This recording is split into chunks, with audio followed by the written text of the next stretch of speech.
There you go. All right. Well, it is, we got a couple minutes left, but we'll go ahead and kick things off. So we are doing a panel of agency owners this week and so this month. And so we're going to introduce, three of us are going to introduce ourselves. We have someone off camera, Heather, that's asking some questions. She looks better than, well, I don't know about you two, but she looks better than me today, but she should be on camera. But anyway, so she'll be asking some questions. We got these ahead of time, so we were able to kind of prepare some answers, but we're just going to take the questions, and then whoever wants to answer out of the three of us will answer. So I guess I'll go ahead and introduce myself real quick. My name is Tim Preby. I built my first website in 1996 in December, pulled an all-nighter to do it, and started my agency in 2003. Initially, we did websites only, but we've expanded over the years to do other forms of digital marketing. And so we've been using WordPress, I want to say about 15 years. We started using it just shortly after they added pages, because it used to just be posts as an option. So I'm Sarah Graybill. I own Graybill Creative. I started that in 2009. We work with a lot of white label, or we do a lot of white label work for other agencies, and then we work with tribes and their tribal organizations. Awesome. I'm Crystal Oaks. I own Oaks Creative House. We are a marketing agency that works really hard to bring strategic services to small businesses. And we do a lot of web work for very small businesses and startups. My background is in graphic design. I have a graphic design degree, so I bring some of the design experience to the websites we work with. Our agency will be 10 next year. And so we're going to be celebrating that for sure. And we've been working in WordPress the whole time. I've been working in WordPress since I was in college. I graduated in 2011, so quite a while. Yeah. What first inspired you to start your own web agency, and what were the early challenges you faced? Well, so I was going to school for programming at the time, and this was 2003. I had 1 year left, but back then you sort of had to be a programmer to build websites. And so I had a student job maintaining a website. And I remember thinking at one point, I could probably do this for any company. And so that was the extent of it for me. It was just like, I think I could do this for any company. And I did it on the side for several years before I went full time. So that's kind of how I got started. For me, I always knew I wanted to work for myself. And so as soon as I started working for a nonprofit learning web development, as soon as I was confident I can do it at least enough to build someone else a website, I started and just learned as I went. I love that. For me, I was the opposite of Sarah, and I grew up with entrepreneurs, and I said, no, I don't want to work 24/7. So I said, I want to go work for somebody else, and I want to clock out at 5 and go home. And then quickly realized that corporate life does not actually bring you those hours, especially when you climb up the ranks. So I was the branding director for a global company, and it was a little chaotic, a lot of moving parts all the time. And when I actually left my job after getting married and having a second income, that was my big deciding factor to leave my job. So when I left my job and decided I would freelance full time, I actually said, I will not build websites for people for money. Because my experience had been doing it with an IT department down the hall. So I could work within WordPress. And when I got stuck, I literally walked down the hall and said, hey, you got to help me figure out this problem. And so I had a team helping me with some of the technical side of things. And slowly from there, started to network with other web agency owners and started to gain confidence in being able to offer that. And right now we host about 80 websites. So definitely the confidence has grown. How did you land your first clients, and what advice would you give someone just starting out? I can go. Yeah, so my first client was actually the student job I had maintaining a website. So at first it was just a paid hourly job, and they pulled me in, but my boss went to church that needed a website, and so they pulled me in. I told them I'd started this company, they pulled me in. And then I think he was also my second client, because I told him that I wasn't going to do hourly anymore. And so I said, if you want me to keep handling the website, I can pull it into my company. And so I think that was my second client as well. So immediately for me, it was kind of a word of mouth referral type thing. It was the same for me. It was someone I worked with in the nonprofit. They had their own thing. They needed someone. I think if it's going to be all about people, so getting out and networking, meeting people, I think that's going to be the best way to start and get your name out there. So my first paid client, I was actually in high school and fell in love with designing t-shirts for all the student organizations that I was involved in at the time. And all the other organizations from my high school would come to me and say, we need a cool t-shirt design. And so I kind of started falling in love with graphic design there and through being on like the newspaper staff in my high school. So quickly that word spread and a local coffee shop needed a menu designed. And so that was my first paid job. I want to say I charged her like $30. I don't even remember. But it was so much fun to work on. So then decided I wanted to go to school for graphic design and pursued there. But actually, when I left my corporate job and started my agency, similar to what Sarah was talking about, it really is all about who you know. And I give this advice to younger freelancers a lot. Literally pull out your phone and start at A and go to Z and start messaging people and saying, this is what I'm doing now. And that's what I did. And then fun fact, I also cold called a bunch of local agencies, including Tim's. You cold emailed I me. cold emailed. Yeah, you did. I did. Yeah, I had a little more confidence via email than. Sure, I get it.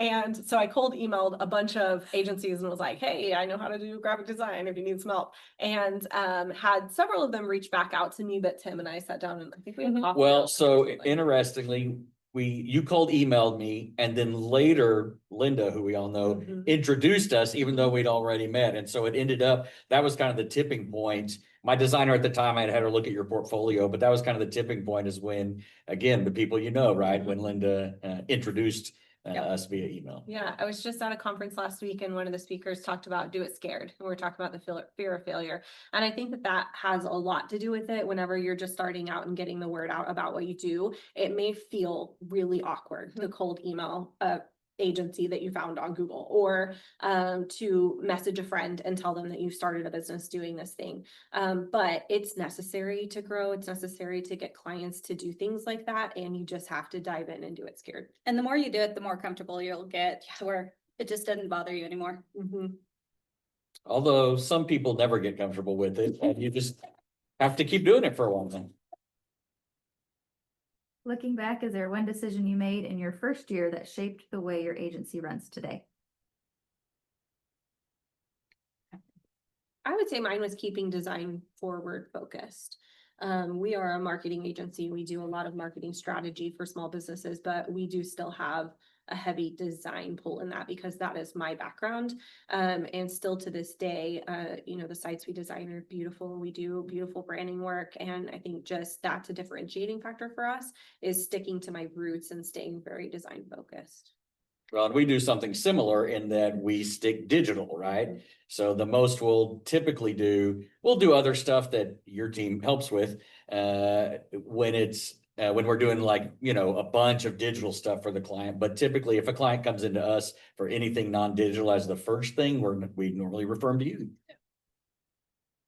What's one thing most people don't realize about running a web agency?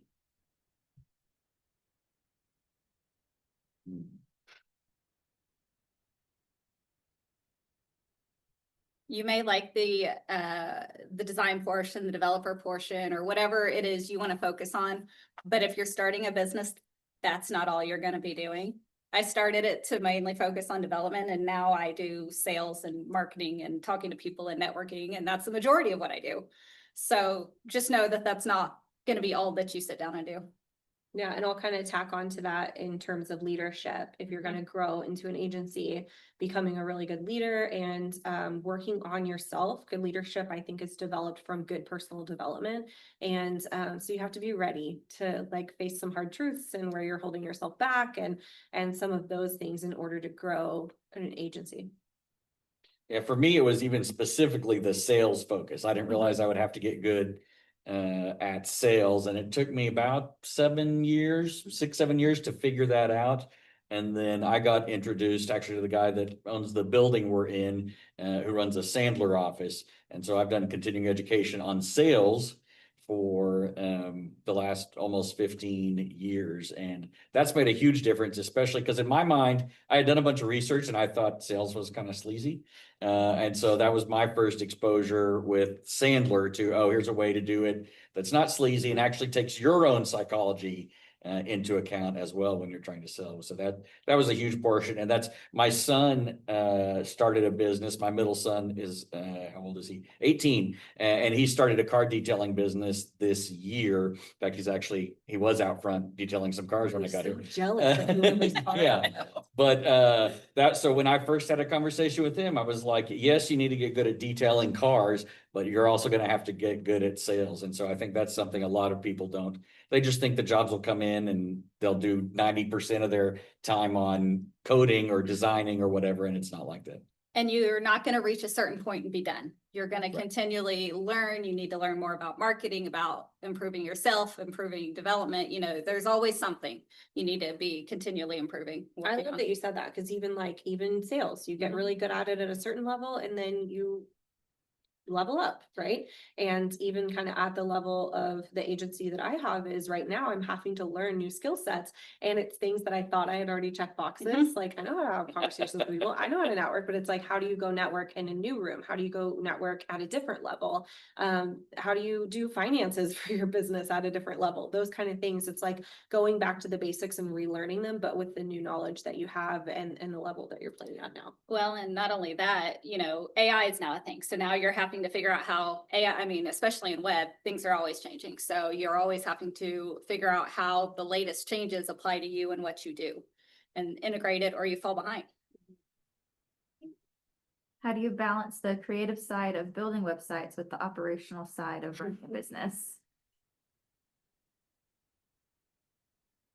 I'll jump in here because one, I think having a really good project manager, admin person, someone on your team to help with the operations side of things is really important. Mhm. Because even if for me, it's not my skill set, reading emails and replying to them just drains my energy, but I am a creative at my core. So that makes sense. But even people who are a little more analytical and maybe that part is a little easier for them, it's still probably as an owner is not the job you need to be doing. So I think pulling in like a really good admin person to offload some of the operational things, thinking smarter, not harder, automating what you can becomes really important. But for me, at the level I'm at right now, it's kind of cherry picking the projects that I want to put my own hands on and not having to be the creative on every project because I lead my team and we have designers to help with that, but more so going, oh, that one seems exciting. I'm going to make time on my calendar so that I can work on that one. Yeah, I think delegation is going to be a huge portion of that. And then being careful when you hire that you're hiring people who have the same priorities you do in whatever your skill set is. So in development, you know, we prioritize clean code. We want everything to be as efficient as possible. And so we're having to make sure that the developers we're hiring so I can delegate to them have those same priorities. For me, there's the things that I, as a business owner, should be the one doing, and kind of conventional business owner or agency owner wisdom is only do those things that you should be the one doing. But there are other things that maybe feed my creative side that from a, financial standpoint don't make any sense for me to do at all. But they just feed my creative side so much that I make sure that side gets fed as well. And so for me, it definitely is an ongoing balance, right? It's not, again, you don't arrive, and it's not a thing where you arrive. It's a thing where I at least am constantly having to watch myself and make sure, okay, I've done all these things that I need to be doing, but okay, I want to do something fun now, Yeah. basically. So, and again, doesn't always make sense from a financial standpoint for me to be the one doing that, but it's fun and that's important too. Yeah, I'd love to tack on to that because I train a lot of like younger designers and people coming into this space for the first time. And one of my favorite things to tell a new designer when it is their first job in design is great. Now you made your passion your money. And you don't get to call that your passion anymore because Yeah. now you're answering to a client and you're doing the changes they want. Now you're under timelines. You lose a lot of the like endless creativity that maybe you had before. And I always tell them and I'll have my employees tell me, what is your current outlet for your creativity? And they need you all, anyone, even if you don't really consider yourself a creative, if you turn what you love to do into a job, you still need another outlet to do it, maybe with no client, or maybe to just do something completely different. One of my favorite things to do is throw really creative parties at my house, and I will make little signs for the food, and like birthday parties for kids are my jam. And everything is very fun, very branded, very designed, and it's because I get to do that late at night. I get to have fun doing that, and there's not a client on the other side. There's, you know, a happy toddler that can't read the sign anyways. Many clients come to agencies with a do-it-yourself WordPress experience. How do you handle educating clients while keeping projects on track?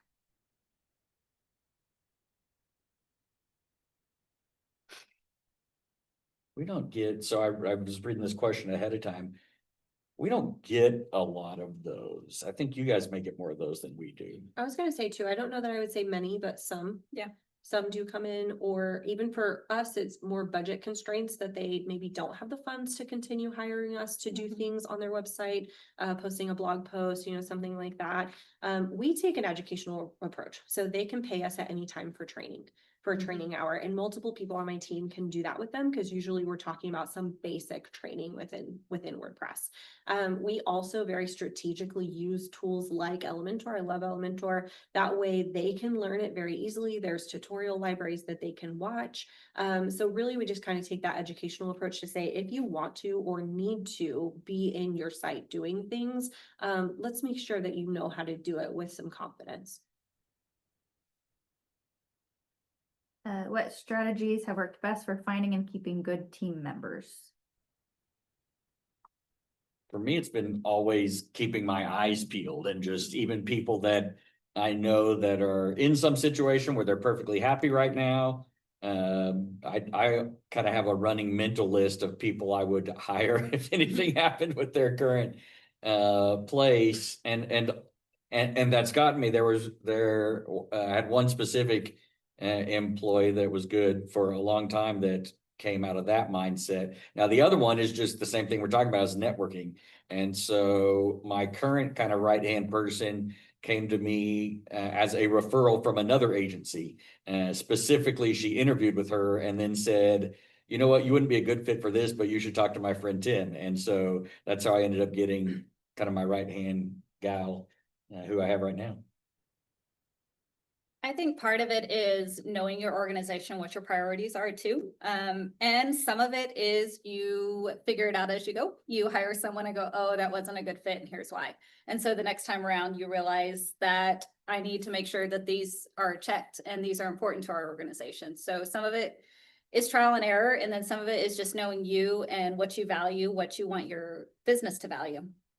I agree with all of that, and I'll back it up by saying you should also know what your skill set is and what your teaching style is, because I often will bring in people who are earlier on in their career, because I have done so many different facets of marketing and design and web work within my corporate career, that I feel very confident I can train on those certain things. All of the services that we offer right now, I could turn around and do if I needed to. Now, this is where leveling up gets hard, because the other services that I would like to add in are going to be hires of people that I don't necessarily know how to do their jobs.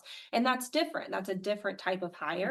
So I think kind of knowing you're hiring someone who you can teach and train, or you're hiring someone who can take complete ownership over a thing that you maybe aren't the best at. And kind of knowing that, because right now, especially with the skill sets that I have, I would rather check the boxes of they're compassionate, they care about our clients. We have clients send our team members Christmas gifts. Like they form good relationships with our clients, which is really important to me. Customer service being very important to them. self-starters, good team attitude, willingness to help other people. Our team members will look at their calendars and say, oh, I have a break on Thursday. Who needs help with something? And that becomes a really important values that they're aligned with, versus a lot of, especially graphic designers, are not really taught web. They're not taught web within WordPress. And that's a skill set that I have to raise up in them. I have to teach and train them. So kind of knowing yourself as a leader and a teacher and what your skill sets are, I think makes a really big difference too. How do you handle situations where a client's expectations don't match their budget or timeline? I think that just comes down to education and knowing what you can and can't do and just being upfront with them. I mean, the last thing you want to do is start a project and it go off the rails because their expectations weren't realistic from the beginning. I think you have to be upfront with them and just let them know this is what we can and can't do. Here are your options. For me, I'm always, when I talk to any potential client, I'm looking for a reason they're a bad fit. And not looking for a reason to do business with them, because I can always find that, but looking for any red flags, and then we typically talk it through on that first call. And I'm just upfront with them. I tell them I'm looking for red flags, not in them as a person, although I do look for that also, but just in the project and whether it would be a good fit for it. And yeah, I mean, in a 30-minute call, it's pretty typical that we'll uncover 1 or 2 or 3 kind of red flags that we have to talk through to see if it's worth. And it's almost, sometimes they end up convincing me, or they're trying to convince me anyway, that we should still work together. And so anyway, that's kind of how we approach it. I love that. And I was going to say something similar, Tim, but I think to add on to that, working from an abundance mindset instead of a scarcity mindset, because then you see those red flags, and I've done this so many more times than I can count. But you see the red flag, but you're like, but I could really use that project right now, either to fill the time, to fill the budget, whatever the case is. And so you take it on anyways, but you did see that red flag in the beginning and you knew it probably wasn't the best fit. So working from an abundance mindset will give you the opportunity to say, no, that really isn't a good fit, and I'm going to walk away, or I'm going to refer you to someone else. And the next project's going to come through the pipeline, like being confident in your own marketing. And then I'll back that up by saying I went to a conference last year, and one of the speakers talked about it's your job to educate your clients. She was a designer, to educate your clients on the design process. And I think that that's true of any process that we have within our business, how a web project is going to go, what the development stage looks like, right? Or even some of the beginning stages of the project, to ease their mind, to really educate them, to set their expectations in the right way, because sometimes they will have worked with someone else who has a different process. Sometimes they will have DIY'd it and they know that they got it up and overnight, on Squarespace or whatever, because they stayed up all night and figured it out. And then we're seeing, okay, but the quality of product that we're going to create for you is completely different, and it does take time. So I think knowing people's learning styles becomes really important there, because we know that people are audible learners where they can hear it on a call and remember it. We know that some people are written learners where they need to see it more in like contract form that outlines what it is that you're going to do when. Kinesthetic, you can't do a whole lot with a virtual business. We're like, throw a ball up in the air while you listen to this video. But sometimes video can help there too, even with captions. That way they're seeing it written and they're hearing it at the same time. So we like to hit them with what our process is step by step in several different ways and in several different methods. That way we didn't just rely on them to read. I mean, who reads terms and conditions and every word of contract? Yeah, I'm not great at it, but I didn't just rely on them to read the contract. I told them that information in several different ways too. What role does collaboration or partnership with other agencies play in your business? Well, we all have worked on, the 3 of us have worked on projects together and with other agencies as well. So it's huge. In sometimes that, so speaking for me, I don't know all the ins and outs of how you guys do it, but sometimes that takes place in that or how that takes form is we will literally sub out work to them. And so it's a portion where kind of the core project is something we're good at, but there's little details about it we need to pull someone else in. But then there's other times where, especially the stuff you and I have done together, where I'm like, why don't you contract directly with Sarah for this part, and then we'll still coordinate together. And so that's been huge. But you also just never know. I mean, I met with someone several years ago about some pay-per-click stuff, and then Crystal, maybe it was you that recently reminded me that she did it when I was looking for someone, and I was like, oh yeah, that's right. Not that you did it, but that this other person did it. And so I'm constantly meeting with, in fact, we're expanding our business down to Dallas, and like one of the first meetings I had was with a fellow agency owner, just because that's worked so well for me to network with them and know what everybody's strengths and weaknesses are if you work together. Yeah, I think that's a lot of it, is just knowing what you're good at and what you all focus on. And then as far as networking, I have a spreadsheet of different collaborators and what they're good at and what they focus on. And so I'm always on the lookout for people to add. And so that way I can bring them in if that project requires it, because we just know that we focus mostly on development and everything after design for a project. And so just knowing people you can bring in for whatever that project needs. I love that. Collaboration has been really huge for my agency in a couple different ways.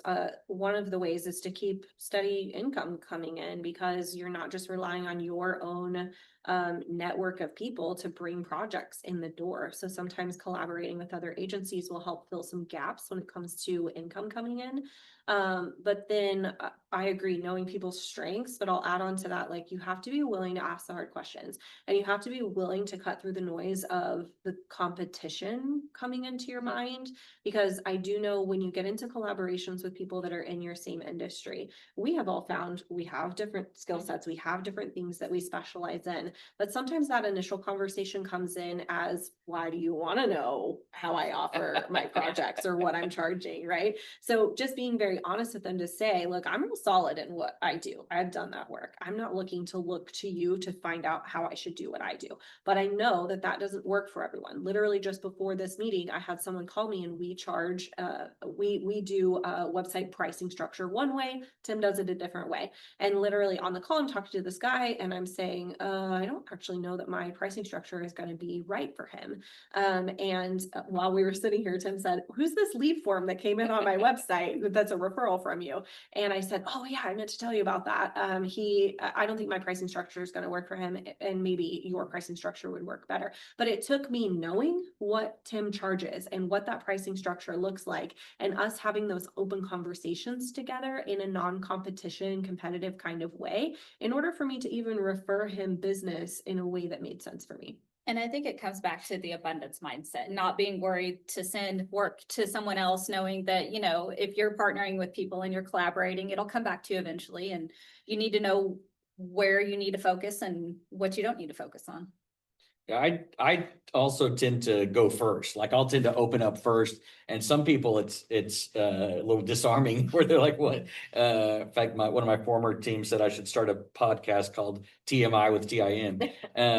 But what I have found, and I do that not necessarily with the expectation that they will open back up, but I kind of spill everything a lot of times, and then they, while not being nearly as open as I just was, are way more open than they would have been otherwise, because they see kind of that I'm willing to, I'd say, be vulnerable. I think in their minds it's being vulnerable. In my mind, it's not vulnerable at all. It's just how I operate. So WordPress changes constantly. How do you and your teams keep up with new tools, plugins, and updates? I just ask Sarah and stuff changes. That was going to be my no, really, like having good partners that are keeping up with that part of it. Yeah. And there again, going back to what do we each specialize in, that is Sarah's specialty. Yeah. So yeah, I'm absolutely just going to ask Sarah. So we focus on development. We focus on the more complicated custom stuff. And so that's part of what myself and my team, we know that we need to know what's going on, what changes. So we keep up with WordPress API changes. You just know, you start getting a list of the people to follow, know the newsletters, where to go to find that information that gives you the latest goings on. And that's also about having a good team of knowing that my main developer, he's on top of it. And so if I have a question about something that came out, I know I can go to him. And if he doesn't know already, he's going to dive into it and know about it by the end of our conversation. Do you think AI and automation will change the way agencies like yours operate in the next 5 years? If so, how? I mean, it already has. Yeah. Yeah, we lost right as kind of AI was becoming big. We had just hired a writer and for various reasons had to let her go. And that was right as Chat GPT had kind of hit that critical mass. And we didn't have to we ended up not, we haven't replaced her since. Now we take a very strategic approach with AI, and of course it's evolved over time. And I'm one of those where I'm like, I don't know how it's going to change. Although I was watching some videos last night of these robots, these AI actual robots that are coming out. I guess there's 3 big companies working on them. And my wife said, well, we should have one of those for the front desk when we get a bigger office. And so who knows? But we're already utilizing it for tons of stuff. But it has to be, so I was recently at a 3-day, not workshop, what do you call it? Conference, thank you. At a 3-day conference, and they talked about the 30-40-30 model, where the first 30% is kind of human driven, and it's all about what you put into the AI and how you ask the things and that sort of thing, all the context you give it. Then 40% of the work is done by the AI. And then there's still 30% more of the work to do as you kind of review and adjust and make tweaks to what the AI actually put out. So I think it's not, at least right now, we're not in a place where it's good to be hands-off with stuff. You still have to be very much hands-on, but it can greatly reduce the workload. Both from, obviously for us, the first thing was content generation, but since then we've done employee handbooks, we've done wording on contracts with it. We're talking about icon generation. And so there's I mean, this is one of the areas like Sarah was talking about where it's just changing constantly. As much as the web was changing already, AI seems to be changing even faster because we're kind of at those early days of it. And so that's one of those deals. I mean, I'm about half my YouTube watching is on AI stuff that I don't even necessarily think I'm going to use, but just keeping up on what all it can do. Yeah, there you go. I do think it's really important to have trusted advisors in the AI space. We utilize an AI consultant, and she knows all the latest legislature. She knows, what's happening high level at Google with AI. She really knows her stuff. She's spoken in some really big rooms about AI, and I think we're super blessed to have her in Oklahoma. But so my team utilizes her for some of the hard hitting questions, like what can we do, what can't we do? Could you effectively produce SEO content with AI right now, or is Google just going to toss it all out? And so we've made some changes based on that. What I tell my clients is it is changing often, but we're so on top of it that we're likely going to know how something's changing or what we could do for them way faster than they will. And most of our clients think it's really cool, so they're game for us, like using some AI for their projects. I will say image generation, some of it can be really good. I like Adobe Firefly a lot. Adobe Firefly, I just did some I don't think anybody from this organization. I'm in an organization that's doing a masquerade ball for their event that they're unveiling on Thursday, and I had it generate some really cool, like in their brand colors, like mask graphics. They're beautiful, and so you can definitely do some really cool design things with AI. I mean, generative fill within Photoshop is amazing, but I think what gets me really excited is some of the custom GPTs that we've created. Our brand designer, as much as I would like to be heavily involved in every project that she does, it's not always possible. And so I wrote her a custom GPT that actually will brainstorm with her on the direction she's taking some of the logo designs that she's doing. And it's all based on my philosophies as a brand designer. And so things like that, it's just like you can really assist your team. You can put what's in your mind into something like a custom GPT, give it a rule set, give it some information, and then your team can utilize that in order to move forward.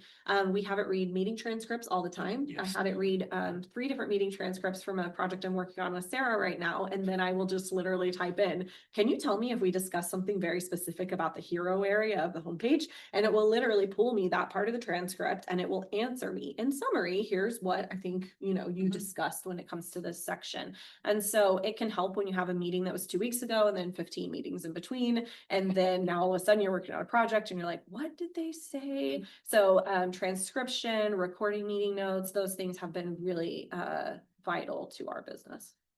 For us, because we do development and we do a lot of troubleshooting and fixing things, AI hasn't got into the main component of our business yet. I mean, we still use it occasionally, just, for easy custom code type things, but you're still checking that over and looking at it.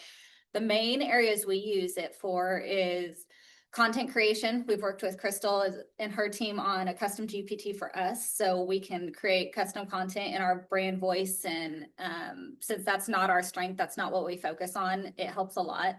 And then I like talking to AI and just troubleshooting and asking questions and getting ideas for different things. But for us, we're still using it. It's just not a main component right now. For clients who come in asking about Wix, Squarespace, or other platforms, how do you explain WordPress's value? It's a case by case basis. I mean, I always have the first conversation with them and kind of about what their goals are. And then it's not unheard of for me to tell them, no, you do need something like that. Now, we haven't yet, but we will build sites in Squarespace if it makes sense. But yeah, it's just usually those aren't a good fit for us, even if those platforms are a good fit for them. Now, the short way I explain it is you get more control, but it takes more expertise, which WordPress has kind of grown into that, because that's not what it was back when we started using it. That's not how I would have described it at all. But nowadays if you want more control over your site, then that's going to take more expertise, and it makes it more complex. And then WordPress typically is a good fit for that. But I've also talked with clients where I'm like, you need a custom developed thing. This is going to be a square peg in a round hole if you try to make WordPress do this. It's possible, but it's not a good idea. So I run into that probably more often than the other way, at least for me. Most of my clients don't care what platform it's on. I was going to say that too. A lot of the clients that come into our space are saying, oh, well, if that's what you recommend and we trust you as our marketing agency, then we're good with that. That's probably the most common answer that we get. I also do get a lot of people contact us specifically because we're WordPress experts, and they've already done some of their due diligence and they already know that they want a WordPress website and they know that we can produce that for them. Squarespace is our second option. We have yet to build one from scratch in Squarespace, but we've inherited a few sites from Squarespace that we will help clients with either from time to time or SEO. Now, my team gets very frustrated at Squarespace because it just won't do the thing that we want it to do. The level of customization and some of how their builder works just does not work with my brain very well. I will say we have gotten some clients some really great SEO results on Squarespace. I don't think they could match what we can get on WordPress, Sure. But it is a good secondary option.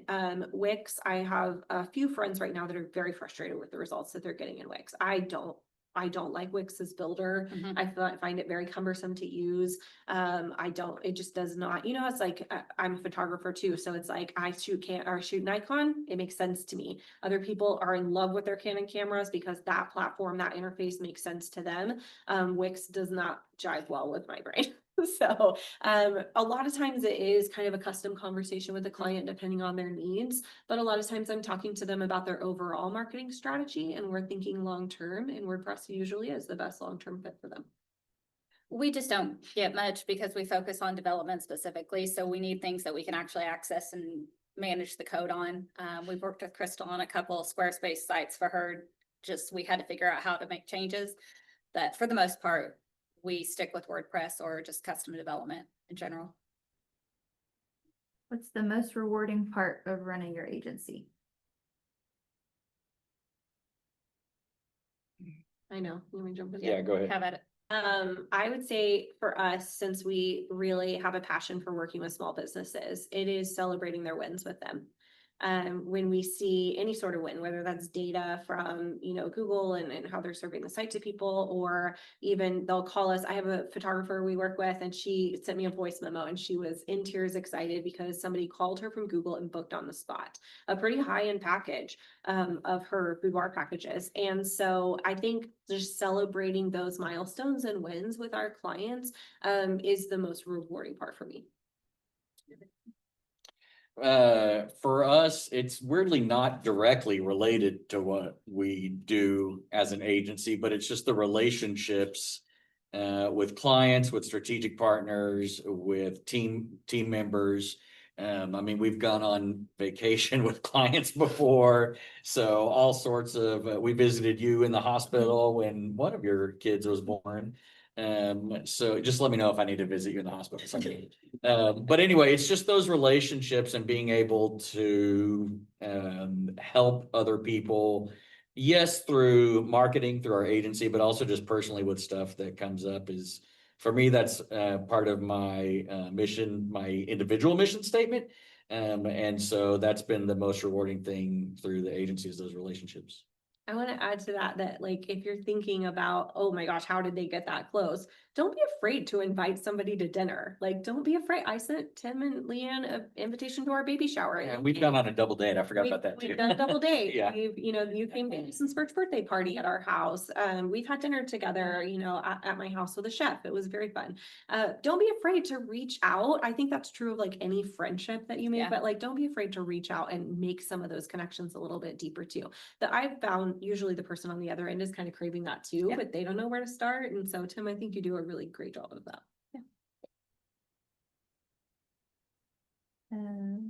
What's the hardest lesson you've learned in business that you'd wished you'd known sooner? Money. For me, it was really, for a long time, I thought my wife was an accounting major. And so I thought, as a business owner, which she owns the business also, but I thought, oh, good, she's got that handled. Obviously, I have complete trust in my wife. I say, obviously, I have complete trust in my wife. Maybe that's not always obvious for other people, but I still needed to have a business owner level understanding of money and cash flow and revenue and all those sorts of things. I literally had, for probably 3 years, when I finally started learning it, had a cheat sheet Post-it note with all the common terms and like cost of goods and all that stuff on there. But that would be the one thing for me was, yeah, I needed to know about money. And if I'd learned that way sooner, I'd be further ahead than I am now. I would definitely agree with money. But for me, I think it also trickles down into making necessary investments, whether that's in coaching for yourself, whether that's in hiring certain team members. I think sometimes we know the next step that needs to be taken in order to grow. But for me, it all comes back to that like money mindset, scarcity mindset, like being afraid to fail, lack of risk or risk aversion. I think it all comes back to that for me. I would agree. Money was an important one. I think it also came down to making the hard decisions and being able to follow through with them, whether that was niching down, even though that was scary, going from working with everyone to working with your specific area, or raising prices or whatever it is, those are never popular, but sometimes you need to do that and you need to just suck it up and do it. And it helps your business in the long run. So what you two shared reminded me that the conference I was at last week, one of the things they talked about is you're not the boss because you're better than anyone on your team. In fact, theoretically, you should hire people that are better than you, was the Steve Jobs quote, and then let them tell you what to do. You're the boss because you're willing to do the things that are hard, and not always I mean, you still have your team do some things that are hard, but literally just things. Last week, we had the conference room in our building reserved all day, and we got to the office and someone else was in it. And so the rest of my team was like, we don't want to tell them. I'm like, I'll go in there. I didn't want to do it either, by the way, but I went in there and said, and they were with clients, so I was really embarrassed for them, but I was like, guys, I'm so sorry. We actually have the conference room reserved all day today. And so they had to kind of scramble to figure something out, but I felt bad, but you just have to do those things that you don't always feel good about that are necessary.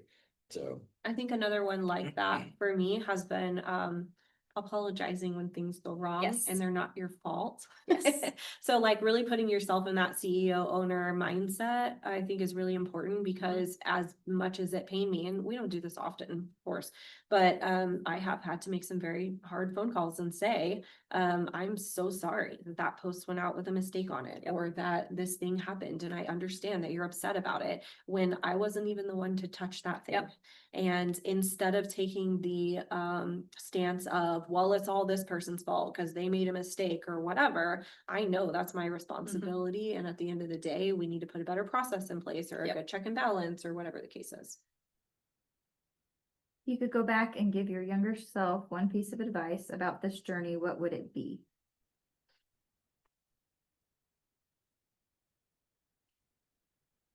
I mean, mine would just be tied to the two Yeah.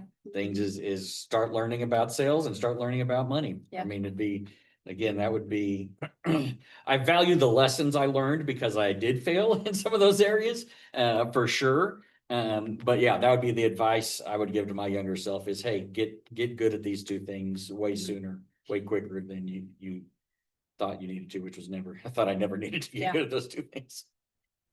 I think that it's gonna be harder than you expect. You're gonna work more than you expect, but it's also gonna be more rewarding than you realize. Yeah, I would probably say like, I wish that I would have trusted my intuition a little bit Mhm. more. Because there were certain things that I knew the answer to, a team member not being the right fit and I needed to let them go and replace them, or, different things like I knew that it would be good to invest in this certain thing, but I was scared to do that. I think just trusting your intuition and knowing that like your gut is guiding you in the right direction, I think can be really strong. So that's interesting because my intuition was horrible early on. You have. Yeah, I mean, You need to know that too. which made me think the one other thing I would have done sooner is get kind of an outside voice of reason. Like I say, I've worked with Sandler and Mike Crandall here for 14 years, but and even before that, we had one business coach before that helped us a lot. But I would have done that. If I could go back, I'd probably do that day one, and that would have led to the other things being taken care of, I think. I think that's something we didn't talk about is having advisors, having a group that you meet with, when I started my business, it was just me. And the more I've got along, I have people, if I get mad and I write an email, and I know it's probably not the one to send. I know I can send it to my dad and he will read it and go, hey, you probably should change these things. Mhm. Or, I have a group of other business owners when things are hard that I can say, here's what I'm dealing with. What should I do? What have y'all seen? So just having a group and people, you can go to with the hard things, that talk it through, figure it out, or just vent. I love that. And I think knowing which advisor holds which space. Yes. Yep. I always give the example of my sister. I love my sister. She has never ran a business like the business that I'm running. If I called her and asked her a business question today, her advice probably would not be the best advice for me to take. Now she has 2 kids and is an amazing mom to them. So if I call her and ask her a parenting question, that is absolutely advice I should be paying attention to. So sometimes we think like our sister, our mom, our friend, someone else sitting right beside us should be the person to help us through that problem. So knowing like which advisor is in which space, even when it comes to in your business, having multiple advisors, I think business owners should always have a coach of some sort, and you're probably going to outgrow that coach or need a different coaching style for different stages or things like that. So knowing that it's okay to also walk away from that coach at some point and then walking into a relationship with a new coach is a great thing too. That's all the questions. Anyone in the room have any questions? Oh, Lynn. Down. So I know Crystal's very creative. Sarah, you seem more, the developer Mhm. type, and I always think about that. And Tim, you started out really developer and now you're more creative. What side do you think was most important for you to start your businesses? Was it the creative side? Is it the administrative side? Do you have to meld them? What made you start your companies? Well, so for me at the time, because this was 2003, it was 100% technical.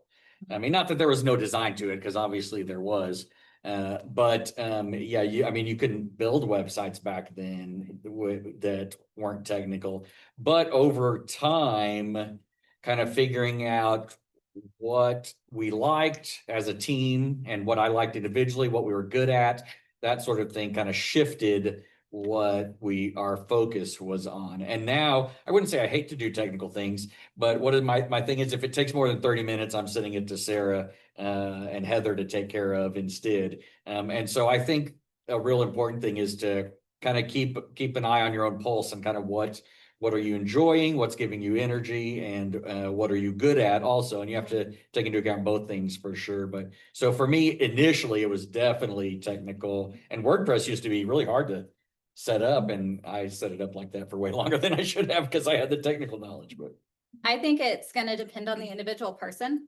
I know for me, when I first started, I tried to do development and design. I was not good at design. I hated design. So I would procrastinate to the last minute on that one. And then you're facing a deadline and you have nothing. And so it took realizing that I shouldn't be doing it and I needed to pass it off to Crystal and just build it out. And so I think it's just going to depend on the person, and you have to figure out what your strengths are and how to offset that, and who you can bring in, or AI or Squarespace or a builder or something to offset where your strengths aren't. Yeah, for me, it was definitely the creative side, and that was a big differentiator for me within the marketplace because I could bring that creativity and creative skill set to the project, especially web, because there were a lot of technical people in that space that were building websites that didn't look great. And so I would have clients come to me saying they wanted their website to be that first impression that they're really proud to send somebody to. So the creative part was a big differentiator for me, but I think in general, people need to think a little more high level than their skill set and think about what they're good at. That's more, what do they consider them? Soft skills. It's like the soft skills become even more important than the Yeah. hard skills, I think, because it's really about relationship building at the end of the day, and how much you care Yeah. about people, who your people are that you do care about, and who the people are that you don't care about, and just your ability to form really great relationships with people. That's what's gonna make a difference at the end of the day. Thanks.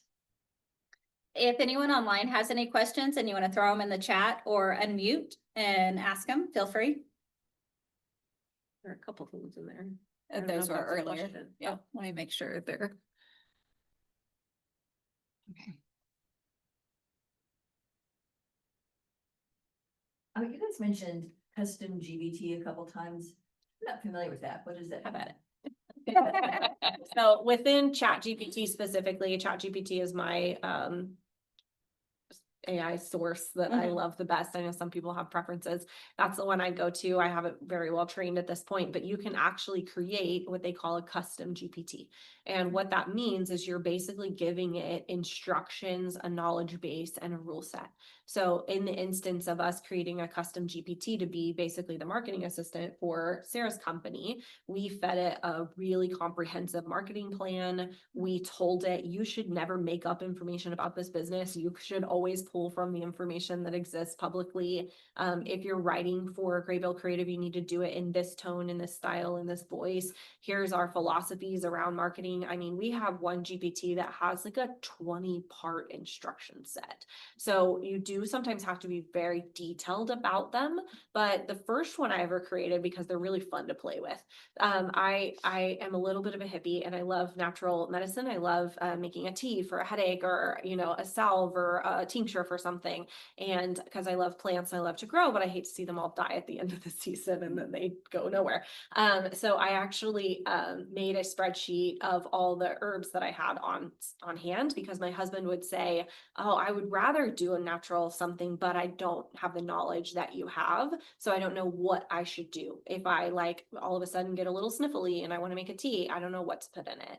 And so I created a custom GPT where he could just chat with it and say, hey, I have a headache. What tea should I make? And it would pull from the list of things that I had on hand. So I think sometimes creating a custom GPT that's just something fun is one of the best ways to learn about how it works. Is it like a bot?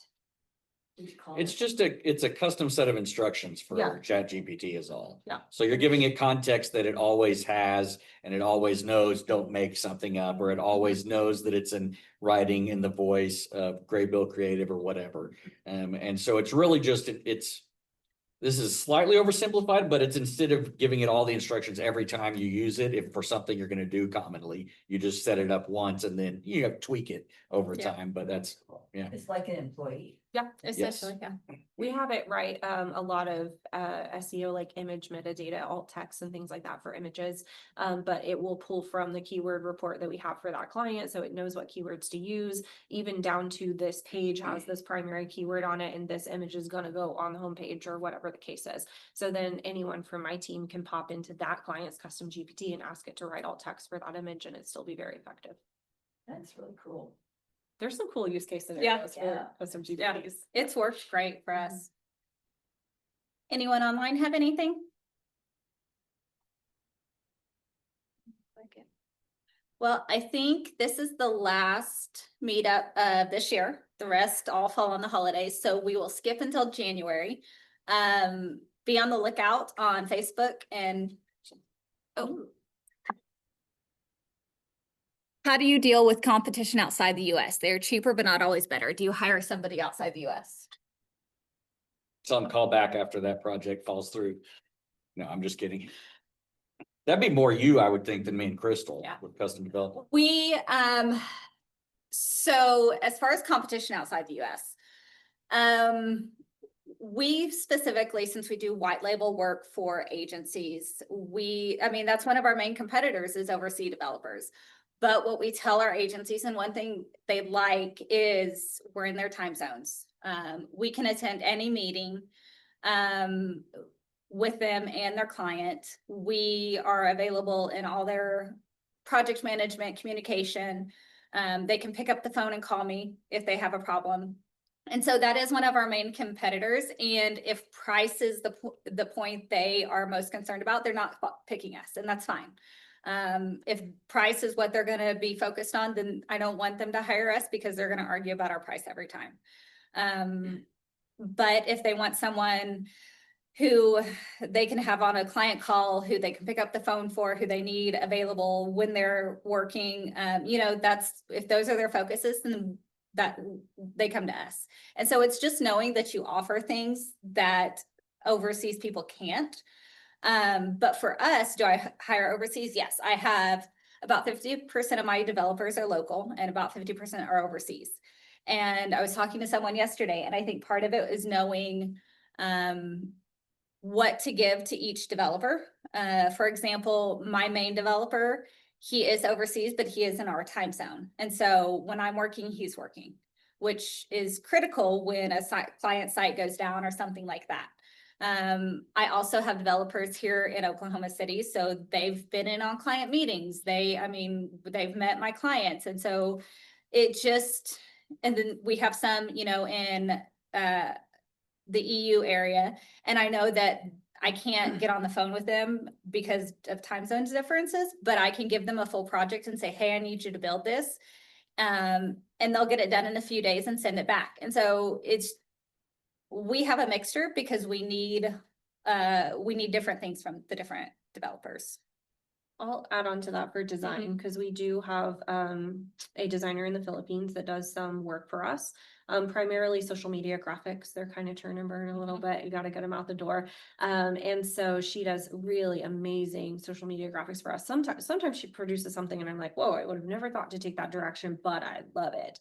And so it can be great and lucrative for an agency to use people that are overseas because the margins are better. Yes. But you also have to be the person who can lead them. So in my Yeah. corporate career, we worked in 22 countries in 8 different languages, and I saw a lot of the cultural differences. I mean, time zone, absolutely. Language barriers, absolutely. But also when it comes to design, there are cultural differences there in how you're going to produce design. So for me, they have to have been producing design for US companies, and I have to see it before I'm comfortable with using them as a designer, because like when I did work in Africa, I would design something so pretty, like a flyer for a promotion. And they did a lot of print there. So they would print it out and hand them out. And I would would send it to them. Everyone in our US office was pumped about it. This is perfect. It's beautiful, all the things. I would send it there and they're like,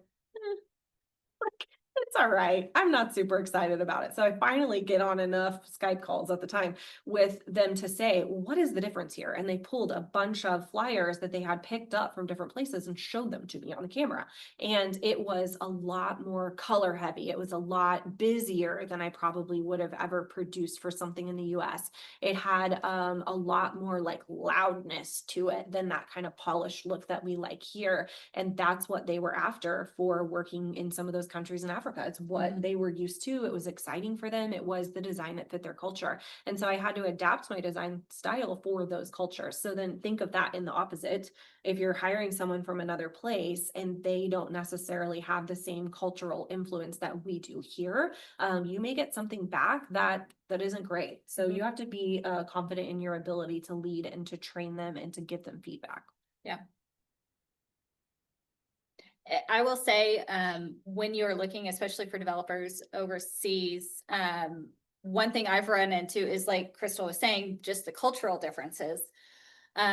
We had a developer in the Philippines, and their culture and them specifically, if they knew there was an issue, they were more likely to disappear than be willing to tell me there was an issue. They did not want people to make me unhappy. And so you have to take into consideration just some of the cultural differences, and be able to work with those, or educate. And sometimes it's harder to overcome if it's a cultural thing. Here's another one. How are you preparing your clients' web properties to be discoverable and queryable by AI agents via MCP, schema, or API? Most of it's not drastically different than technical SEO stuff. So I actually presented on this a couple of weeks ago. And really, and of course, WordPress has an awesome options for technical SEO, especially if you know what you're doing.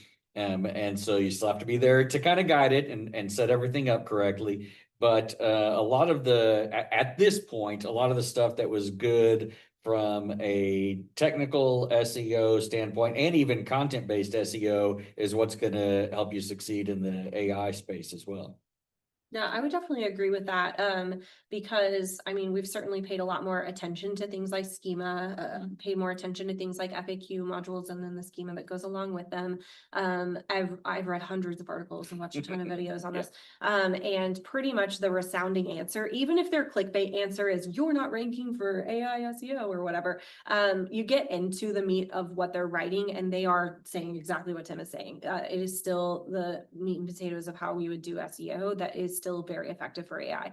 Now, the caveat for that, I will say that I've been seeing pop up more and more recently from some of the people that I follow is, but AI can take in more context. And it has a little bit more of that human ability to say, okay, this was good advice or not good advice. This was a well-written and well-rounded piece of content, or it wasn't. Yeah. And I think that becomes really important because, early on, SEO, we would just see keyword stuffing or, everybody's read a homepage that you're like, obviously you were trying to rank on Google. Like there was no other context to go with this. So I think going deeper into the business's brand voice, into what drives them, their values, and knowing their niche and their customers, like really producing quality content for that, for those people on the other end, AI is picking up on that as well.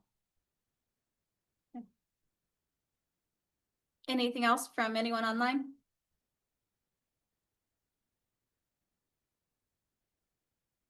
All right.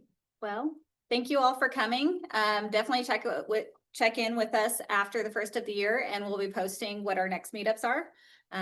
If you have any questions, feel free to reach out through Meetup or Facebook or That's it. yeah, that's it. That's all we got. If you've ever come in person, we should let you know that there's going to be a change in venue next year, and we don't know what the new venue will be yet, but please don't show up here because we won't be here. Yeah. So thank you, everyone. Online.